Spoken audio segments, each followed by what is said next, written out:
cold wind slid down the narrow city street like it had teeth, sneaking under Malik's thin jacket as he walked with his shoulders hunched and his hands wrapped tight around a flimsy white takeout box, steam leaking out of the corners and fading into the night. It was the only hot food he'd touched all day.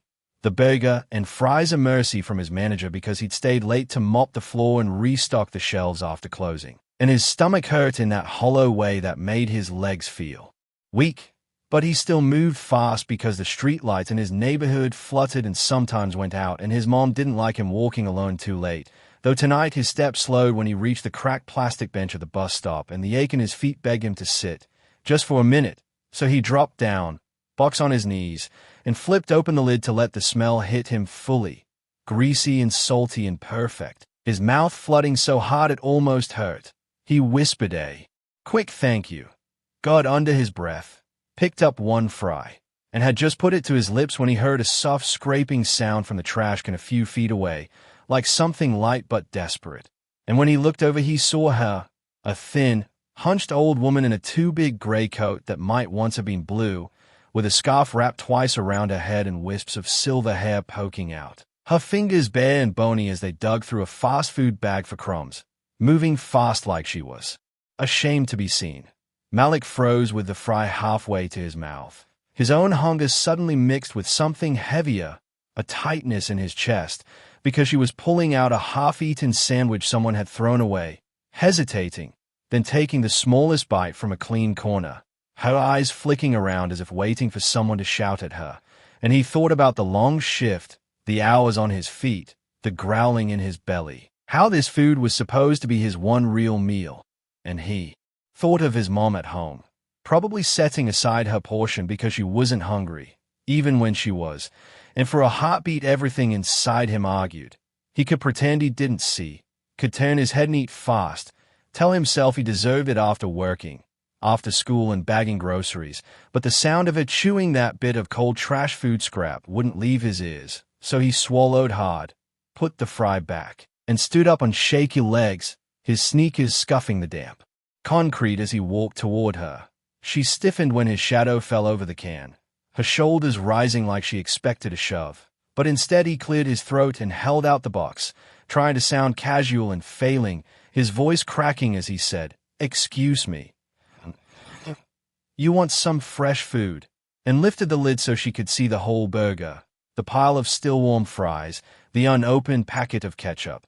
For a second she just stared at him, her eyes dark and sharp in a wrinkled face, like she was trying to read his soul. Then the hunger in her gaze broke through and she shook her head on reflex, mumbling, "You keep that. Baby, you need it." But her fingers trembled on the edge of the trash can and Malik felt something inside him decide, firm and quiet, that he wasn't going to sit and watch someone's grandmother eat out of garbage while he had a whole meal in his hand. So he shook his head right back and said, "We can share," breaking the burger in half and placing one piece gently in the box lid. Then holding it out as if it were fine china, she reached out slowly, as if afraid the food would vanish, took a cautious bite, and then another, the tension in her shoulders loosening with every chew, and watching her eat like that. Small bites at first, then faster when she realized he wasn't going to snatch it back, made something heavy ease inside him, even as his stomach clenched. He sat down beside her and picked up a few fries, telling himself half was enough. But when he saw her lick a smear of ketchup from her finger as if it were the best thing she'd tasted in years, without thinking he nudged the box closer and said, "Go on. I got water at home," turning his head so she wouldn't see the flicker of pain on his face as she hesitated, then gave it and ate until there was nothing left but a smear of grease. When they were done, she wiped her mouth with the edge of his sleeve, looked at him with eyes that seemed too alive for someone digging in trash, and whispered, "You didn't have to do that."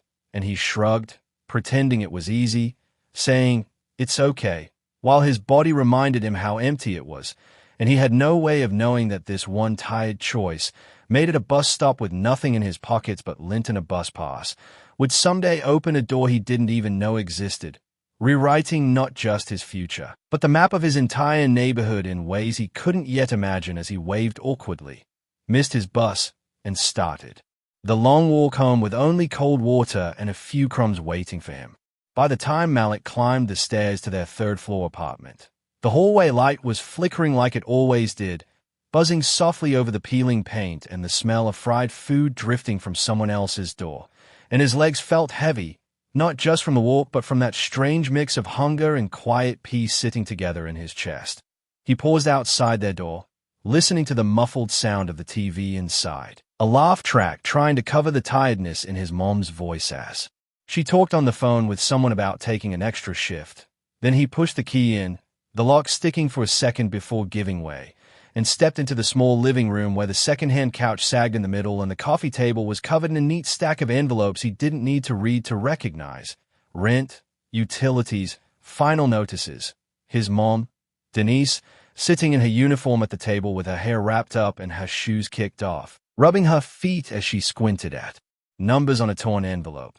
She looked up the second he walked in, her face softening with that tired kind of joy that said seeing him was the best part of her day no matter how hard it had been.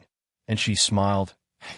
"Baby, you just getting off?" He nodded, dropping his backpack by the couch, trying to move smoothly so his stomach wouldn't growl loud enough for her to hear. But of course it did, like a traitor, and her eyes flicked to the white bag in his hand, now empty and folded into a square to hide the truth. "You eat at work?" she asked, already half standing, ready to fix him a plate, and he forced his mouth to curve casually, lifting the bag a little like proof and answering, "Ms. Lopez hooked me up. I'm good," hoping she wouldn't look too closely, because the last thing he wanted was to explain why he'd given away the only real food he'd had, not because he was ashamed of helping, but because he knew if she heard she'd feel guilty for not feeding him more even.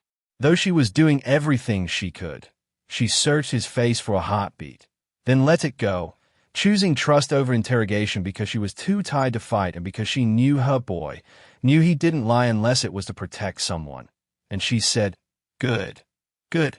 I saved you some rice anyway," pointing to a pot on the stove, then adding quickly when she saw him open his mouth, "And don't tell me you're not hungry. I know how you work." But he stepped over and hugged her from behind, chin on her shoulder, saying, "For real, Ma, I'm full.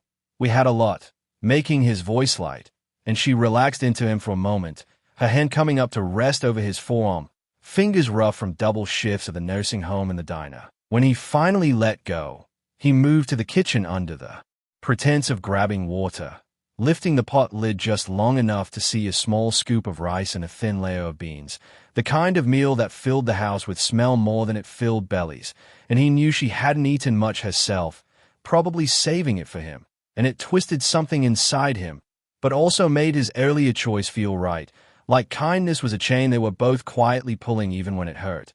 He poured a tall glass of tap water, took a long drink to stretch his stomach, and went back to the small table where Denise was now carefully sliding a thin stack of folded bills and coins into a worn white envelope labeled Malik College in blue ink, the letters smudged from being handled too much. "How's school?" she asked, not looking up as she tucked the envelope into the drawer they both pretended was a vault and not just thin wood with a loose handle. And he shrugged, dropping into the seat across from her. "It's okay. Same stuff." But his eyes slid to the envelope like they always did, knowing there was maybe $200 in there, saved over years in tiny scraps, never enough for tuition but still proof that she believed in a future with his name on it. "You still drawing?" she pressed, finally meeting his gaze, and he nodded, a small smile appearing as he thought of the worn sketchbook in his bag filled with sneakers and shirts and designs he doodled in the quiet moments between homework and work, logos for brands that didn't exist yet, shoes with stories behind them. And he said, "I'm working on something new," which made her smile wider despite the red streaks in her eyes. "Good. Don't you give up on that. You hear me? Job is a job, but your gift is your gift." And he nodded, that word gift lighting a little fire in him that even hunger couldn't put out.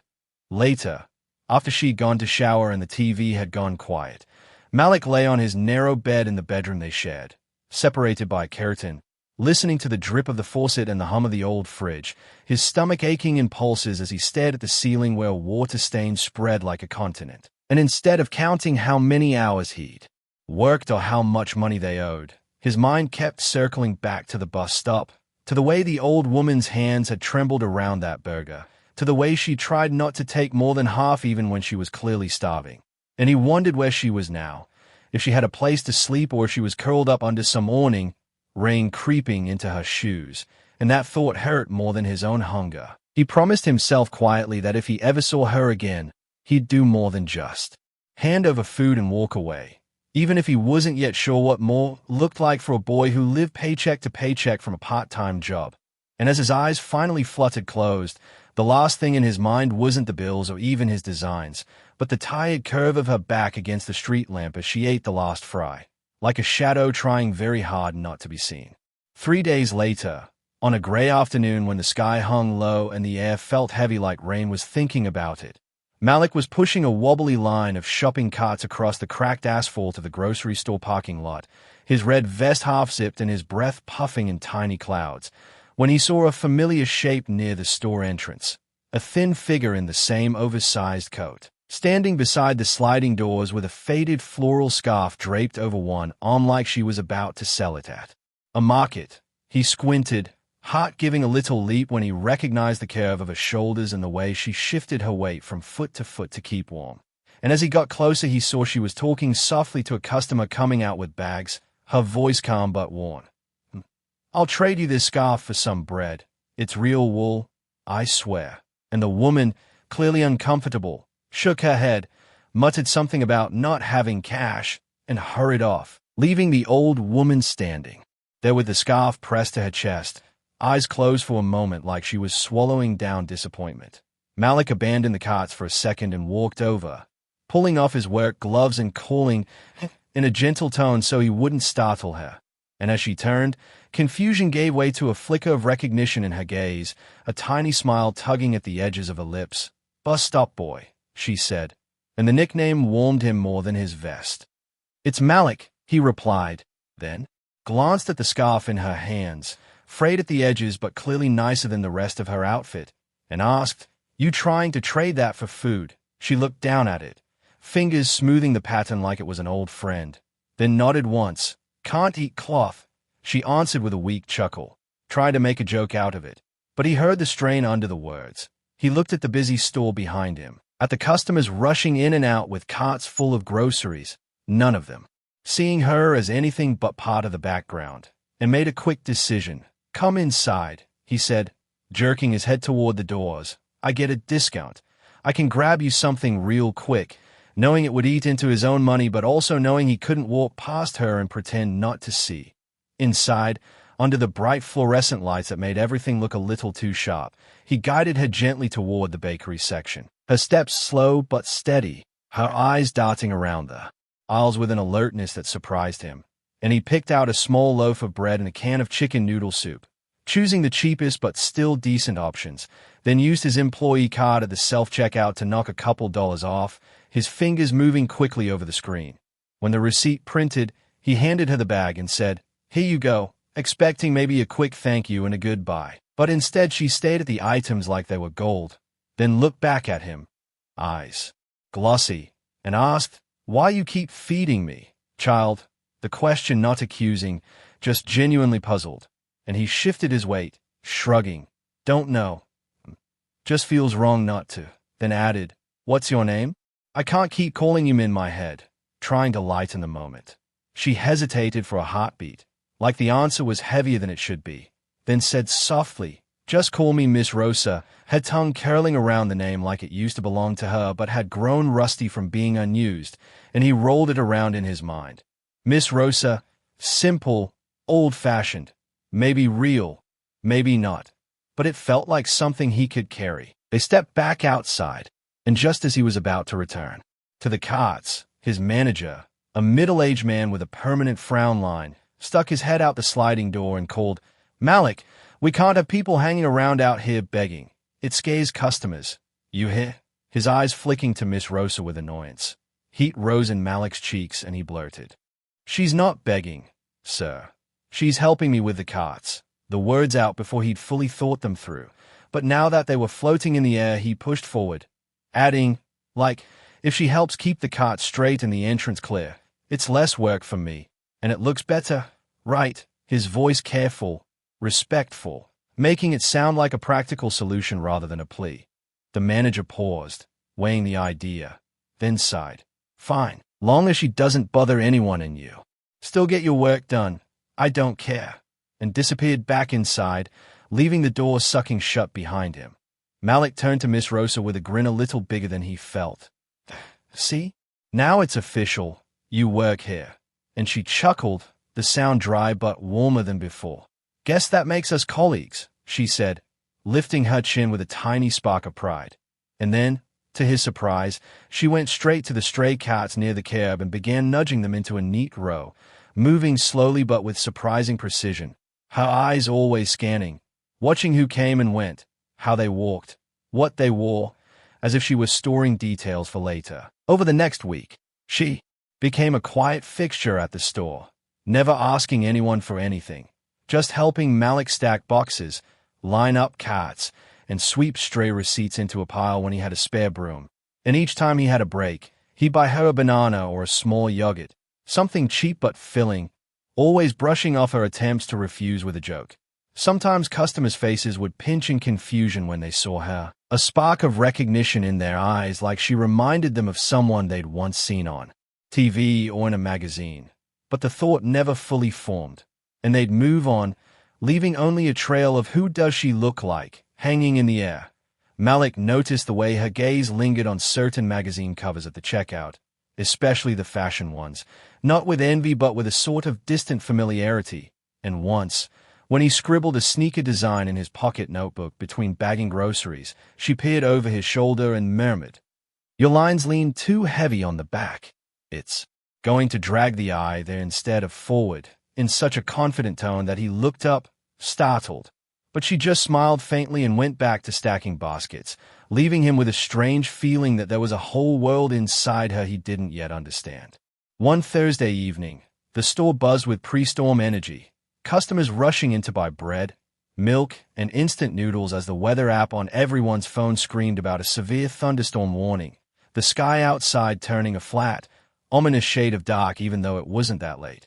Malik was working the front end, hauling bags into carts, when he noticed a fresh piece of paper pinned to the community bulletin board near the entrance. Among flyers for guitar lessons, a church bake sale, and a babysitter ad.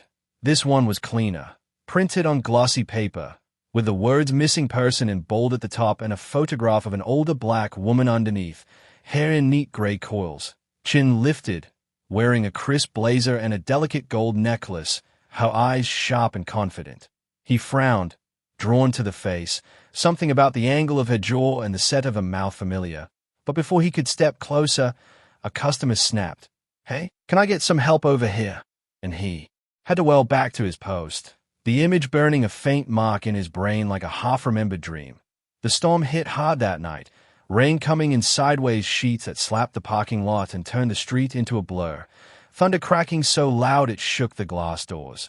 When closing time finally came, the last reluctant customers hustled out, pulling hoods over their heads as lightning sliced the sky, and the manager told Malik, "No buses running for at least an hour.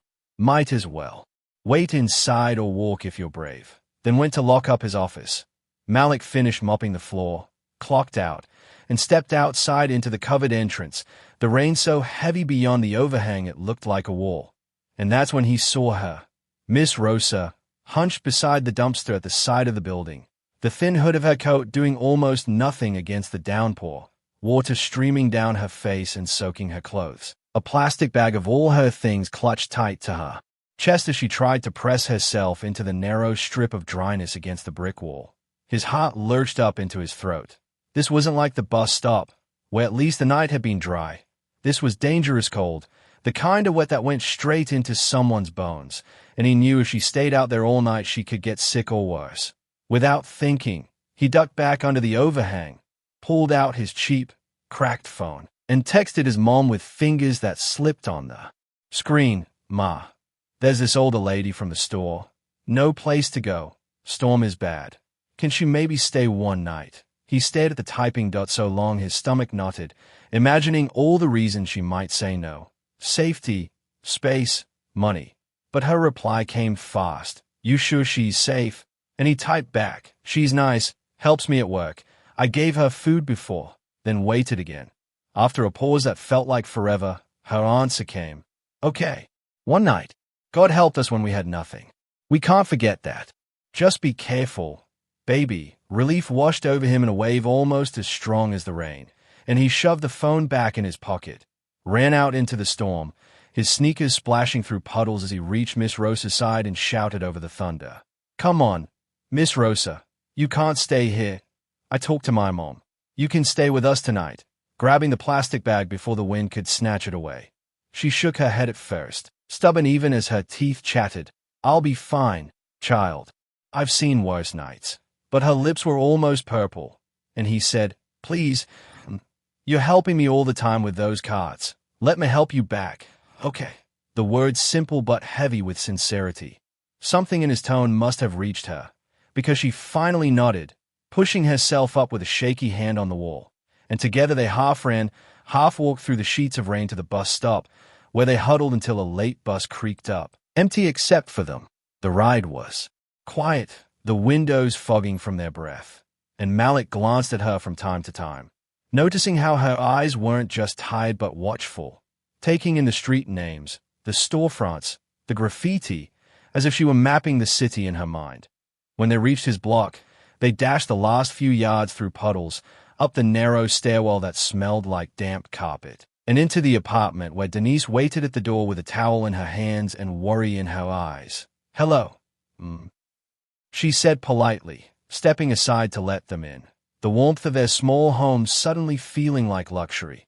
And Miss Rosa stood just inside the doorway for a second, dripping, looking at the faded rug, the tiny TV, the crowded bookshelf with church bulletins tucked between old paperbacks, her gaze landing finally on the wall above the couch, where Malik had taped up some of his drawings, sneakers with swooping lines, bright colors, and imagined logos, each one done on lined notebook paper, because real sketch pads cost too much.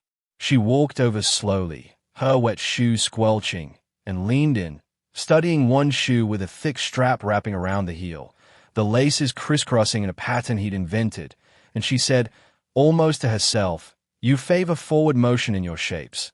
Then, louder, Your line weight is heavier in the back here. Though, see how it drags the eye this way instead of leading it where you want, pointing with a finger that shook only slightly. Her tone not like a random passerby but like a teacher, an expert. Malik blinked, heat rising in his face, both embarrassed and fascinated. What? He stammered, and she smiled faintly, still mostly focused on the drawing. You got an instinct for balance, child, but you need to think about story in your lines, where you want the eye to travel, what you want it to feel, she said, like she was back in some studio somewhere, and Denise glanced between them, surprised by the sudden switch in her voice from homeless to something else. Entirely. Let's get you dry first, Denise said, breaking the moment, pressing the towel into Miss Rosa's hands and ushering her toward the bathroom, pulling out an old t-shirt and sweatpants of Malik's for her to sleep in. And while their guest changed, she pulled her son aside and whispered, She talks like a teacher, and he nodded, still hearing those words about line weight in his head like they were a secret code. Later, after they'd shared a simple meal of reheated rice and beans and Miss Rosa had eaten slowly, savoring every bite but never taking more than her share, insisting Malik and Denise eat first, they made up a bed for her on the couch with a good blanket usually saved for winter. And as Malik flicked off the lamp, she called softly, Hey, child. And when he turned, she was watching him with a look that saw more than his tired eyes and discount sneakers. You have something special, she whispered, her voice suddenly strong. Don't let life tell you otherwise. And though he didn't fully understand what she meant, the words sank deep the way heavy rain seeps into dry ground, and he carried them with him into sleep. The next morning, rain had calmed to a soft drizzle tapping against the window, and the apartment smelled of cheap coffee and toasted bread as Denise stood at the stove, stirring a pot of oatmeal with the last of the milk, stretching it to cover 3 bowls. The local morning news prattled on in the background from the TV, the volume low, anchors smiling too big as they jumped between weather and headlines. And Miss Rosa sat at the table in Malik's borrowed clothes, her damp coat draped over a chair to dry, looking smaller without it but somehow more solid, Like the woman underneath the weathered fabric had weight. Malik shuffled out of the bedroom, rubbing his eyes, hair mashed on one side, and dropped into a chair, grabbing his chipped mug as his mom poured him a little coffee with extra sugar. "You got school. Remember?" she said, and he groaned, "I know," but took a sip anyway, the warmth waking up his brain. He barely glanced at the TV as the anchor said something about markets. Some politician. Then, in local news, the family of renowned designer and philanthropist Dr. Rosalind Carter is still searching for answers after her disappearance, and something in the name snagged his attention mid-sip. He turned his head slowly toward the screen, where a photograph appeared. An older black woman, hair styled short and gray, wearing a tailored blazer and a simple string of pearls, eyes sharp and knowing, smile small but confident. Malik's heart stuttered, because while the hair was neater and the clothes cleaner, the bone structure was the same, the tilt of the chin, the line of the nose, the intensity in the eyes. It was Miss Rosa, if you straightened her back and wiped away the street. He looked at the table, at the woman sitting across from him with a spoon halfway to her mouth, eyes fixed on the TV with a stillness that wasn't surprised so much as something heavier, like someone watching a ghost. The anchor continued. Dr. Carter built a global design brand. From her small studio in this very city, becoming one of the first black women to head a major fashion and product design empire. After a series of health issues and business disputes, she stepped away from the public eye, and family members say she vanished months ago. They believe she may be wandering the city, disoriented, and ask anyone with information to call the number on your screen. And as the segment showed an updated rendering of what Dr. Carter might look like now, with softer features and more wrinkles, the similarity became undeniable.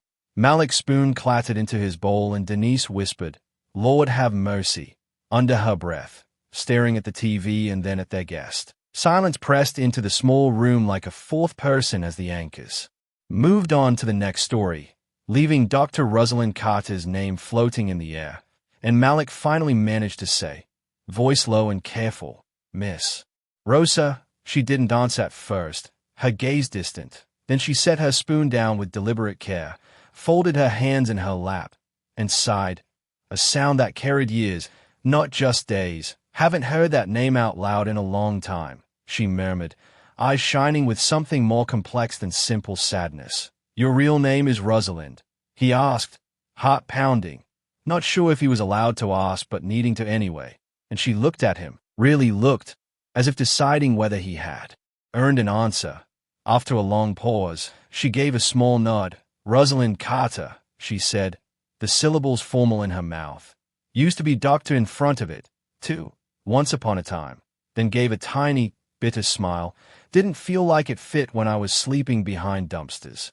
Denise covered her mouth with her hand, eyes wide. "You're that Rosalind Carter?" she asked, remembering the name from magazine articles she used to flip through in the break room.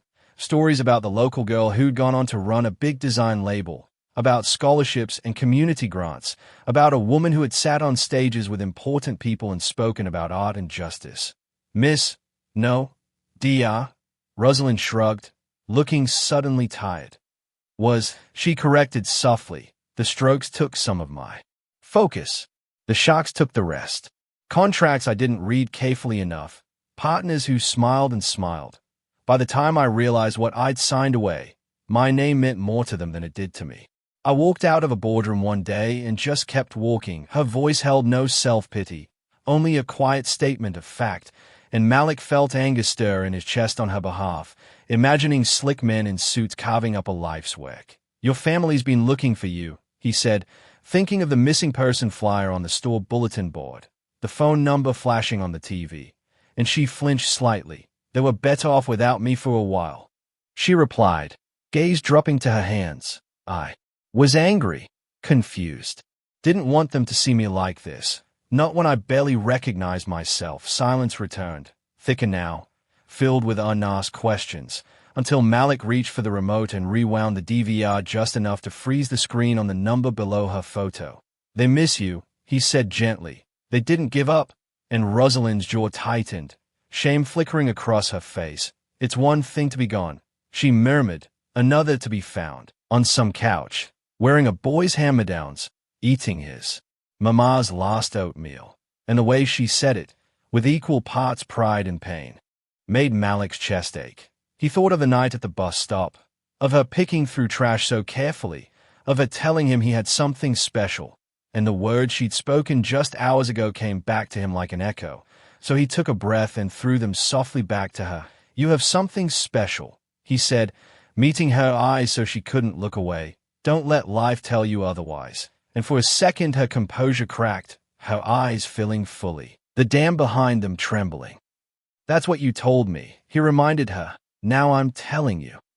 Denise wiped at her own eyes, sniffing, and said quietly, "If they're looking for you, maybe it's time to let them find you." Dr. Carter, putting extra respect into the title, like stitching dignity back onto her shoulders. Rosalind closed her eyes, as if listening to some inner voice argue, then opened them again and nodded once, decisive. "All right," she said, the word small but strong. "Call them, child." Malik's fingers shook as he dialed the number from a screen, each ring tightening the knot in his stomach, until a voice answered, breathless. "Hello? This is the Carter hotline. Have you seen?" And he blurted, "Yes, I think she's here," stumbling over his words as he explained who he was. The store, the bus stop, the storm, and the small apartment where his mother now stood wringing her hands. The person on the line asked for their address, her voice cracking with hope and caution, and said they'd be there as soon as possible.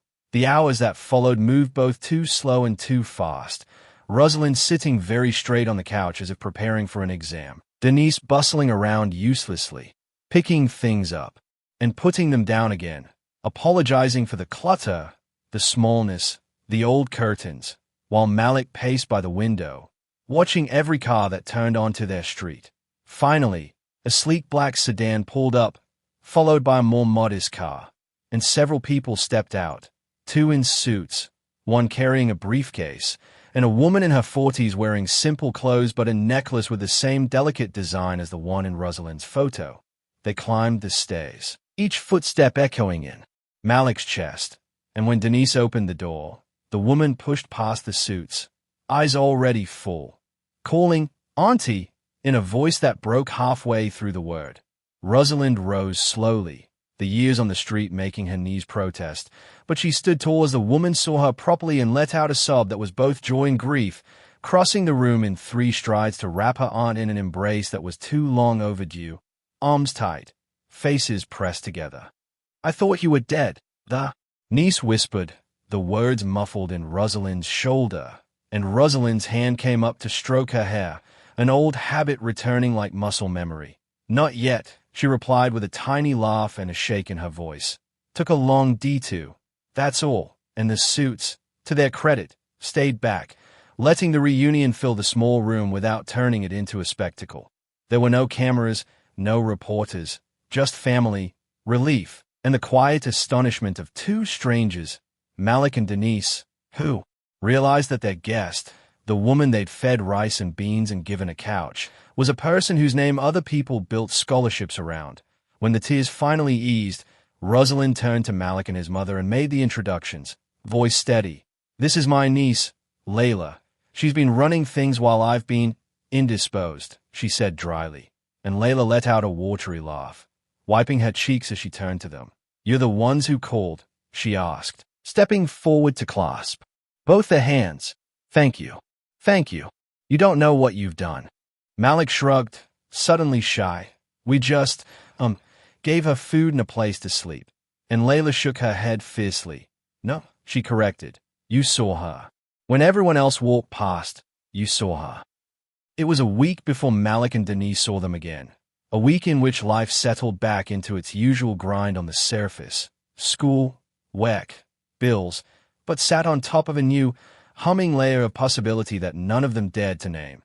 People at the store whispered about the fancy car that had been spotted in the neighborhood, rumors sprouting like weeds, but Malik kept Rosalind's story mostly to himself, only telling his closest friend that the lady from the carts had family after all.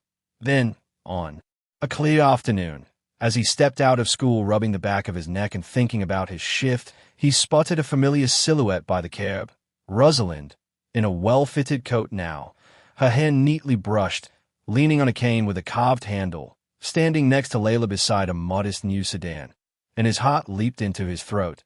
"You just gonna stand there? Or you gonna say hi?"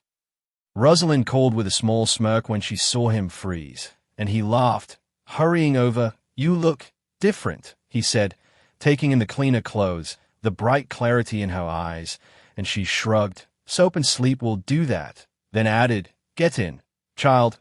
We're going for a little field trip." His first instinct was to say he had work. But before he could, Layla held up a hand with a smile. "We already talked to your manager. He's fine with it. Your mom knows too. Trust me. We're not here to get you in trouble." And something about the way she said "your mom" made his chest warm, knowing they'd thought it through. He slid into the back seat, the upholstery smelling new, and the car pulled away from his school, not toward the rich side of town like he half expected, but toward their own neighborhood, turning down a side street he rarely walked on. They parked in front of a long, old brick building with boarded-up windows he'd always assumed was just another abandoned property, the kind that made the block feel tired. But now there was scaffolding up, workers moving in and out, fresh paint covering patches of the wall in a bright, welcoming color, and a temporary vinyl banner hung over the doorway that read Carter Community Arts and Design Center, coming soon. Malik stared, then turned to Rosalind, whose gaze was fixed on the building with an expression that blended pride, regret, and determination. "We're giving this place back to the neighborhood," she said quietly. "I put money into plenty of shiny downtown projects when my head was turned. Time to invest where I started." Inside, the building was mid-transformation, dusty floors, boxes everywhere, but he could already see the shape of what it would become. One room full of easels and stools, another with computer desks lined up for design software, a small corner that looked like it would be a cafe or reading area. Layla led them through, pointing out where the sewing machines would go, where the after-school program would run, where local artists could hold workshops. Her voice animated as she described scholarships and mentorships and partnerships with a high school. Finally, they stopped in a smaller office room off to the side, where a simple desk sat with a stack of papers and a computer, and Rosalind turned to Denise, who had joined them partway through the tour, still in her nursing home shoes, eyes wide at the construction, and said, "This is where I'd like you, if you'll take it," sliding a folder across the desk. Denise picked it up with trembling hands, scanning the pages, realizing it was an offer for a full-time administrative job with decent pay, health insurance, and normal hours, and she looked up, stunned. "I don't have a degree," she protested weakly. I just keep things organized and make sure people get fed on time." And Rosalind smiled warmly. "Exactly what we need," she replied. "Someone who knows how to keep things moving and put people first." And the simplicity of that answer undid Denise more than any grand speech could have, tears spilling over as she whispered, "Thank you," over and over. Then Rosalind turned to Malik, whose heart was pounding so hard it felt like it might shake the dust off the ceiling, and said, "As for you, young man, we've cooked up something special," gesturing to a stack of colorful brochures on the table, each one bearing the logo of a design school or summer program. "We're setting up a scholarship pipeline," she explained. "Classes here after school, then summer programs. Then, if you're still crazy enough to want this life," her eyes twinkled, "an internship at whatever version of my company still exists by then. Only this time, the contracts will be fair, I promise," she added dryly. Malik picked up one of the brochures with shaking fingers, flipping through images of studios, students drawing shoes and clothes, labs full of computers showing 3D renderings, the kind of world he'd only glimpsed through YouTube videos and ads, and his throat closed up. "Why me?" he managed to choke out. And Rosalind tilted her head, cane planted firmly. "Because on a night when you had almost nothing, you gave half of it to someone who looked like nothing." She said plainly, "Because you didn't ask what I could do for you. You asked if I'd eaten. Because this city doesn't just need talented designers. It needs people with your kind of heart shaping what the future looks like." The words fell into him like seeds, settling in places he hadn't known were empty, and he swallowed hard, blinking fast. "We'll take care of the overdue rent and that nasty little high-interest loan in your mama's name," she added more quietly, "through the foundation. Not as charity. as an investment in the kind of story I want this building to tell. And Denise started to protest, but Rosalind held up a hand. I let other people tell my story for too long, she said, a flash of steel in her voice. This is me taking it back.